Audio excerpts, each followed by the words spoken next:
Hello students. So today we are going to start a new topic which is iteration statements. What is the meaning of iteration?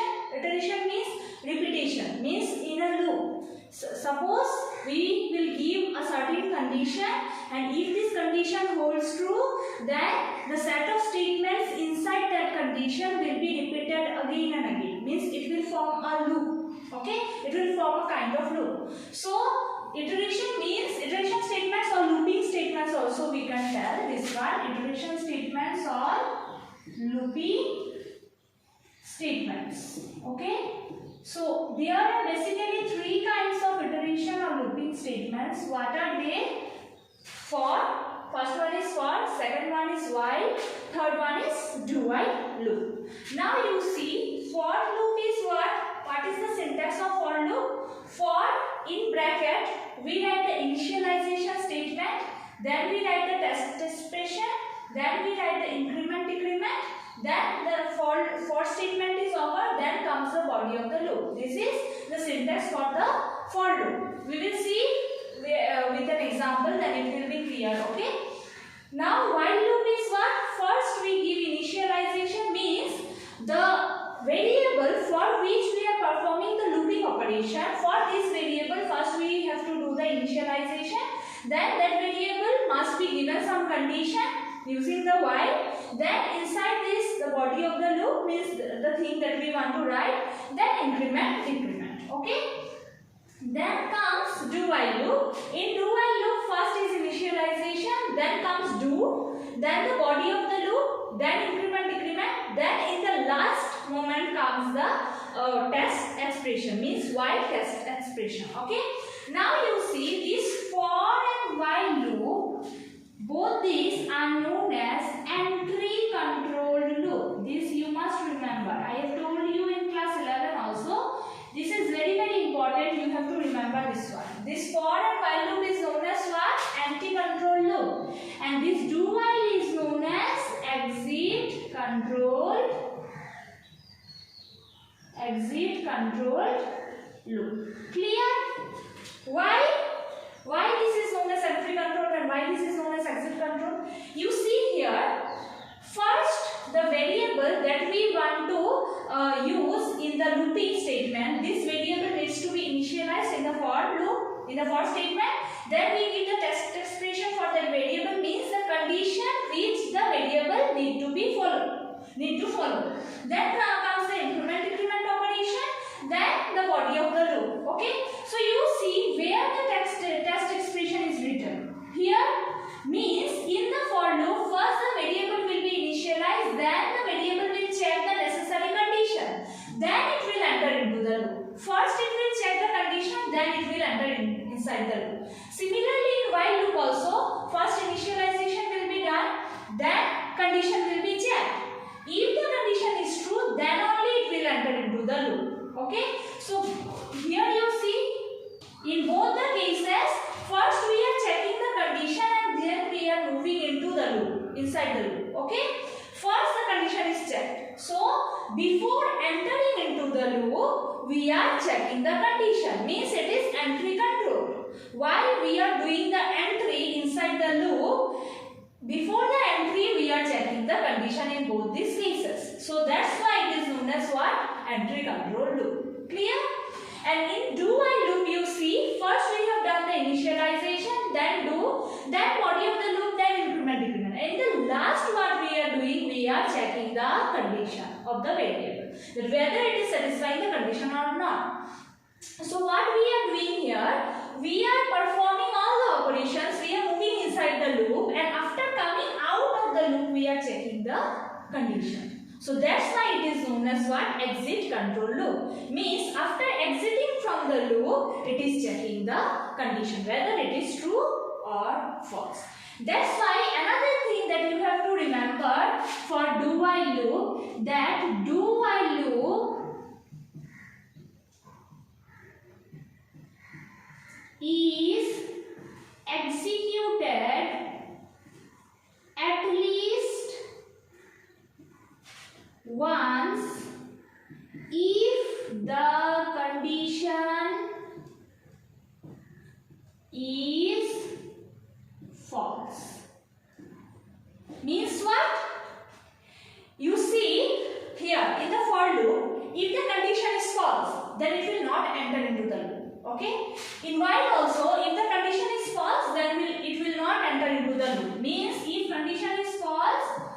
In this both the cases, it will not enter inside the loop. Clear? Because it is entry control loop. Before entering into the loop, it is checking the condition. If my condition is true, it will enter into the loop, and if it is false, condition is false, then it will not enter into the loop. Simple.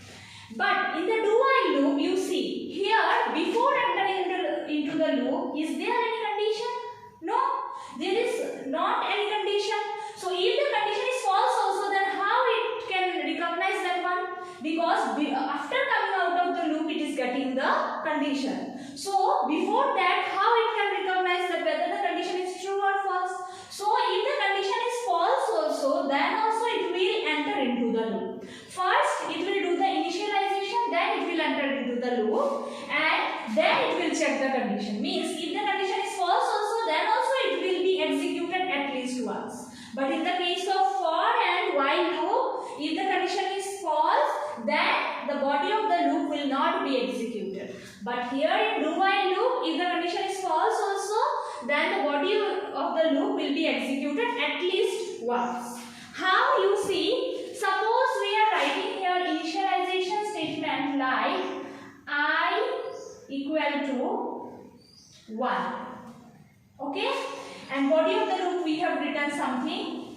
And suppose we are writing here I minus minus. Okay? And while test expression what we are writing, suppose while I is less than 5.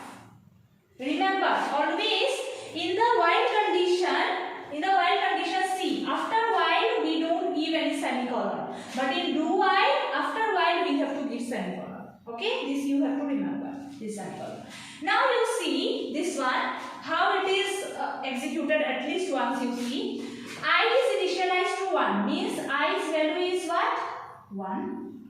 So, next it will enter into the loop I minus minus. So, I's value will be 0. Okay, so it is entering into the loop because I is less than 5. The condition is holding true. Sorry, suppose I is greater than 5. I am writing I is greater than 5 because my condition should be false. So first I is initialized to 1, then I am entering into the loop, and I minus minus means I is becoming what? 0. Now means the loop is executed at least once. Once it is executed, then it will check the condition I is greater than 5. But is 0 greater than 5? No, condition is false. So it will come out of the loop. But you see, at least once I is getting executed. Suppose here I am writing cout I. So at least once I will be, value of I will be printed, because first of all it is not checking the condition. That's why it will be executed once, then it will check the condition. Means at least once I will get evaluated. But in both these cases, if I write the same program in both the cases, first condition will be false. Suppose here while I am writing I equal to 1, and here while I am writing I is greater than 5. So what will happen?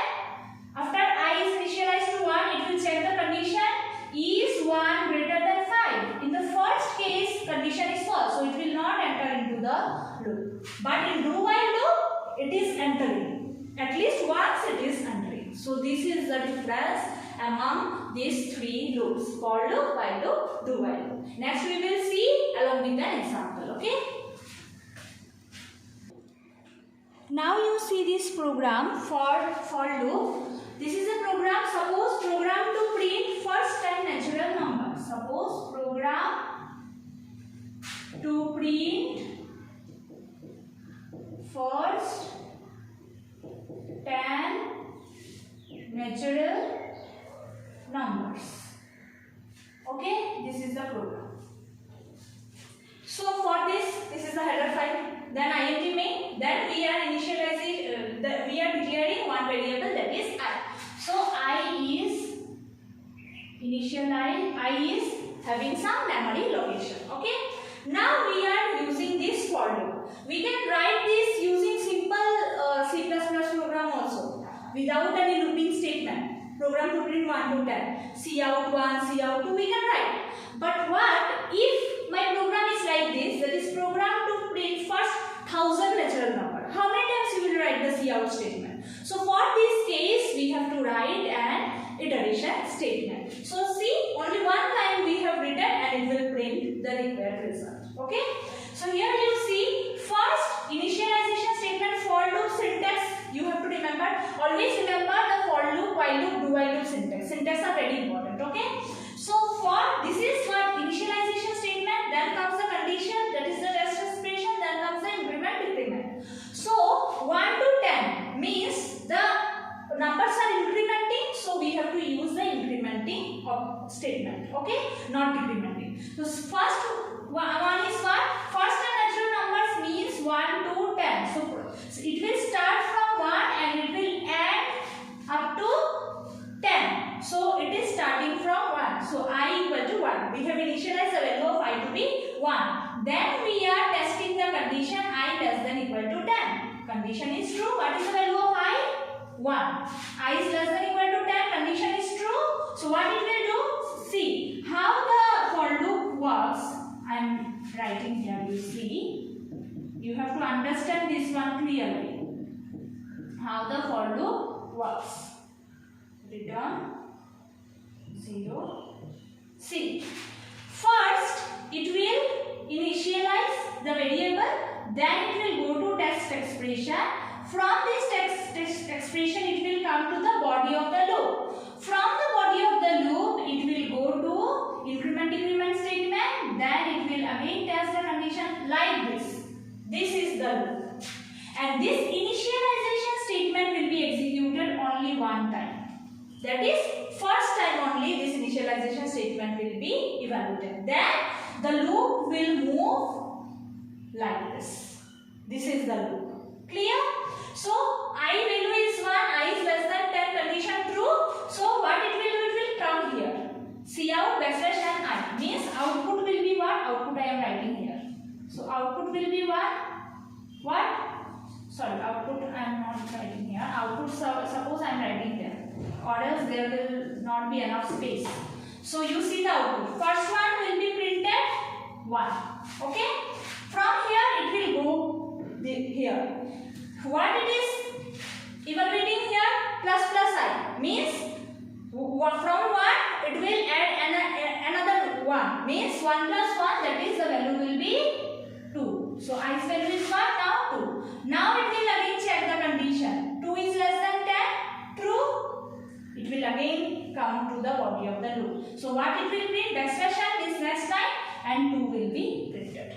Again it will go, again increment, so 2 will become 3. Again it will check, 3 is less than 10, true. It will again come, 3, 4, 5, 6, 7, 8, 9. Up to 9 it will print. Then it will again go, increment the value, it will be 10. Again it will check, it is less than equal to. So condition is still true. 10 is less than equal to 10. We can write like this now. 10 is less than equal to 10 because equal to symbol is there. So again true, it will again come and print what? 10. Again it will go, it will evaluate? 10 plus 1, 11. Now it will check the condition, that is 11 is less than equal to 10. No. Condition is false, so it will come out of the loop. This is the loop. Okay? This is the body of the loop. Here only one single statement is there, so no need to give any braces. No need to give. If there are multiple statements, then you have to give braces. Only one statement is there, no need to give braces. You have to just give indentation. Means after for loop, I have put one space here, then I have written one, give one tab, then you write this cout statement to give the indentation. Okay? So this is the body. So now the condition is false. So what it will do? It will move out of the clear. So this is the for loop. This is how the for loop works actually. This is the elaboration of that for loop statement. You never forget this one. How this for loop works. Okay? This statement is initialization statement is executed only once. Then it goes to test expression. Then it comes. Then it goes to increment decrement. Then again test expression. Then this way the loop moves on. Okay? Same program if we want to write using the while loop. So what it will be? I am writing here, you see. Same program. program now we will write using while loop. Okay. So while loop, what is the syntax? Do you remember? First initialization. So first I have to declare the variable, then I have to initialize the variable. What is the first value? 1. 1 to 10 I have to print. The first value is 1. So I have initialized I to 1. Then what was the syntax? While test expression means I is less than equal to 10. This is my test expression. Then comes my body of the loop. So what I need to write? Cout \n I must be printed. Then I must be incremented ++I. Then my loop is over. Return 0. This is the same program we have written using for loop. Now I have written using while loop. So now what it will happen? You see how the while loop works. First we have declared one variable I. Now we have initialized I with what value? 1.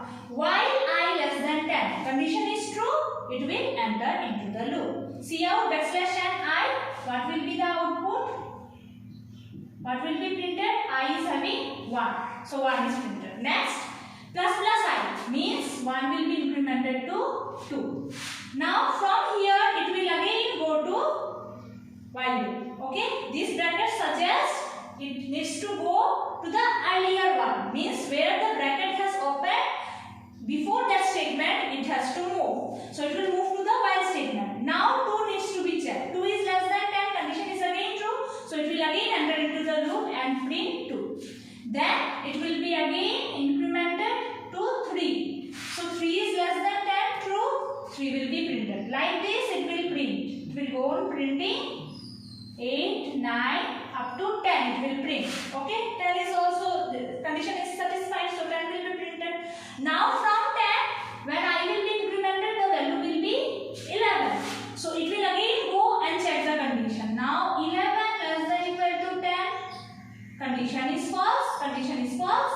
So it will come out of the loop to next, very next statement. After the body of the loop, the next statement that it will get, it will simply go there when the condition will be false. So now my condition is false, so it will go where return 0, means my program ends here. Clear? Now you see same program using do while loop. Now we will write the same program using what? Do while loop. For program to print first and natural numbers.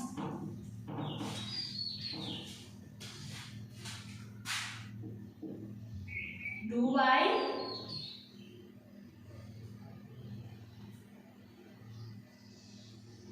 loop. Okay. So for this, first we have declared I is assigned a memory location.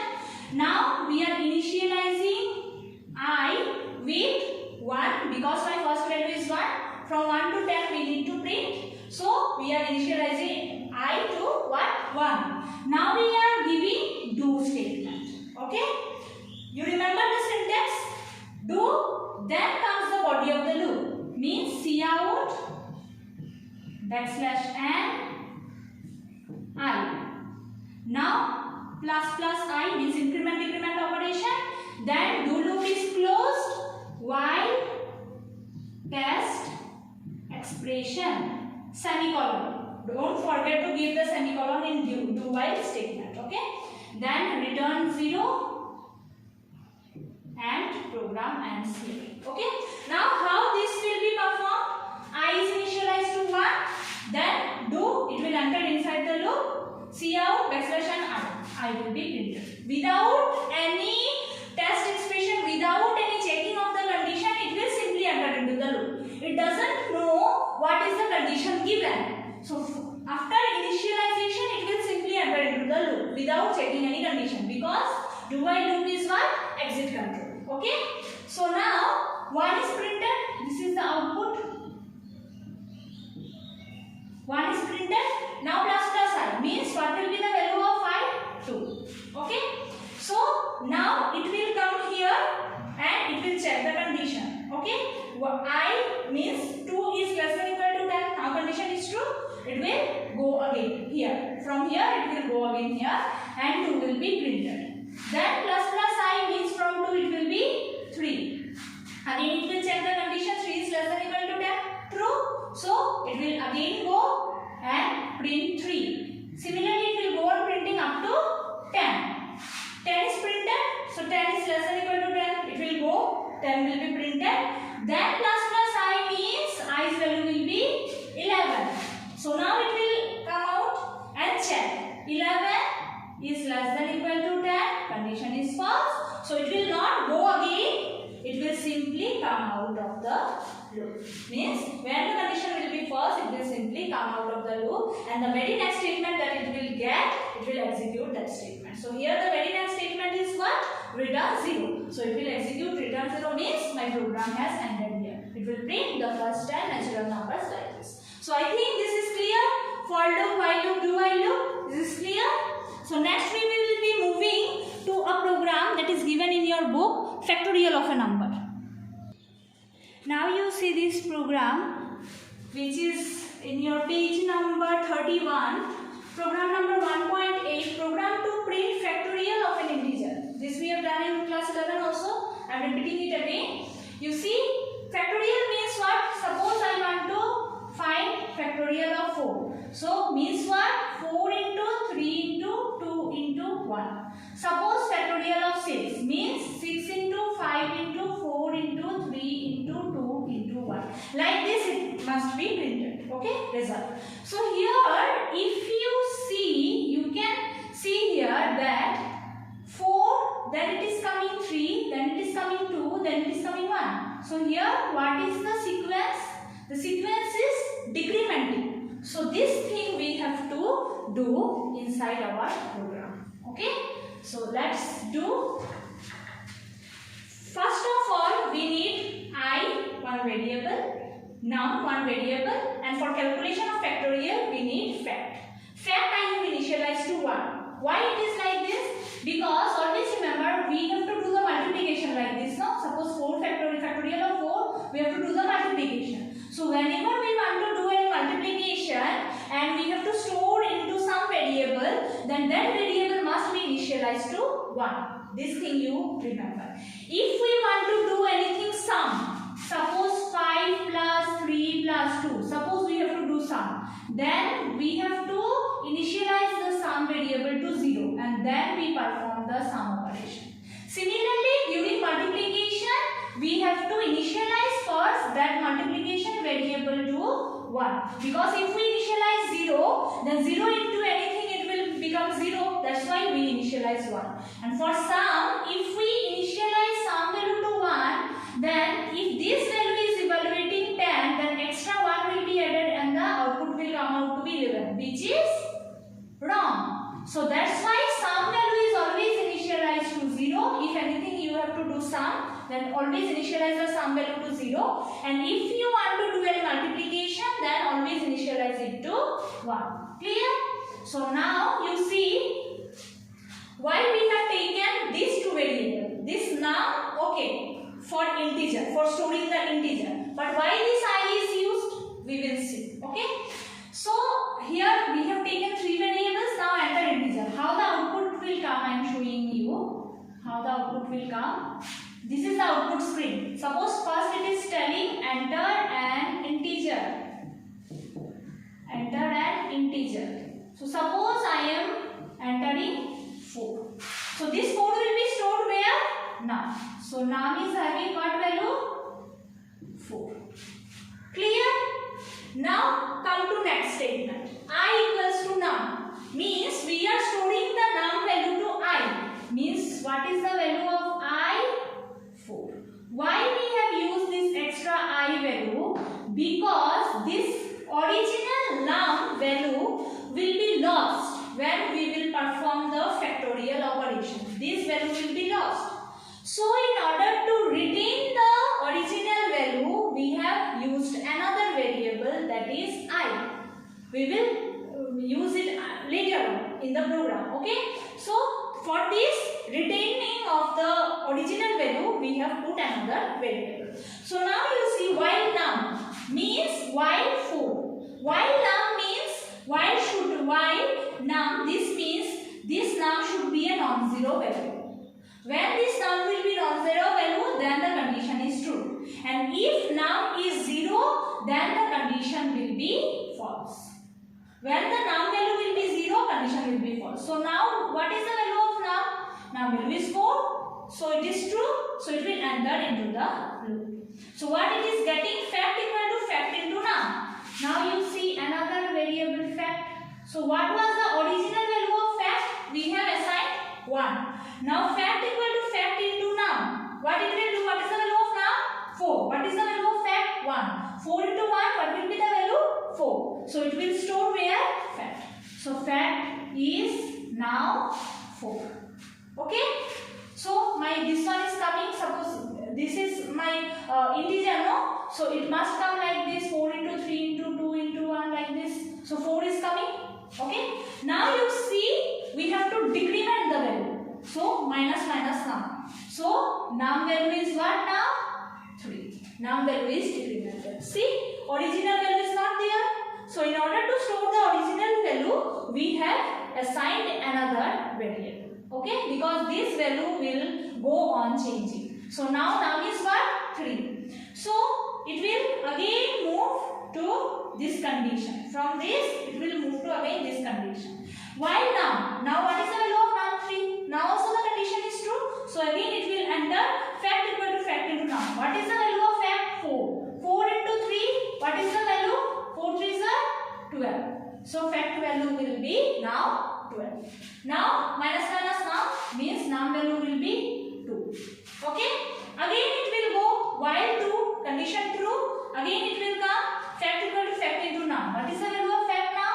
Fact into num means 12 into 2. That is fact will be now 24. Again minus minus num. So num will be 1. Again it will go while num, while 1. Again true. Again it will go here fact into num. 24 into 1. What it will come? 24 only. Okay, 24 into 1 is 24 only. So now num minus minus means num will be now 0. Now again it will go while. Now what is the value of num? 0. Now the condition is false. So when the condition is false, it will come out of the loop and move to the very next statement. So what is the very next statement? The factorial of. Now the output screen will show the factorial of what? Original. My original number is stored where? I. So the factorial of I. So my original number is 4 is where it is stored? Fact. What is fact? 24. So it is coming out to be 24. Now if you want to see manual, then return 0. This program has ended. Now if you want to see manually, what is the factorial of 4? 4 into 3 into 2 into 1. 4 3 is 12, 12 is 24. So it is matching. So it is coming out to be 24. Clear? Similarly, if you want to give any number, any integer, suppose 6, then it will perform the similar operation: 6 into 5 into 4 into 3 into 2 into 1. It will give any result. Okay? So this is how the factorial of an integer program works. Clear? So students, this is your today's homework. Write a program to print the following: 30, 25, 20, 15, 10, 5, 0. The sequence must be like this. Difference is 5 5 difference, and you see here this sequence is what? Decrementing with the value of 5. Okay, so you have to write this program using for loop, while loop, do while loop. Using all the 3 loops, you have to write this program. Okay, and second one is write a program to print the sum of first 10 natural numbers using any loop. Means you have to find out the sum of first 10 natural numbers like this: 1 plus 2 plus. If you don't want to print like this 1 plus 2 plus, no need. Only you have to write the value of the sum. Means what will be the sum of 1 to 10. First 10 natural numbers means 1 to 10. What will be the value of that sum? Using any loop you can write. It is of your choice. Using for loop, using while loop, using do while loop. The loop that you find easier, you use that loop and you do that program. And this program you have to do using all these 3 loops. Okay? You do it and submit to me. So that's all for today's class. In the next class you will see more programs there are more topic remaining in chapter number 1. So a new topic we will see, and we will see more programs related to this one. Okay, so that's all for today's class. Thank you.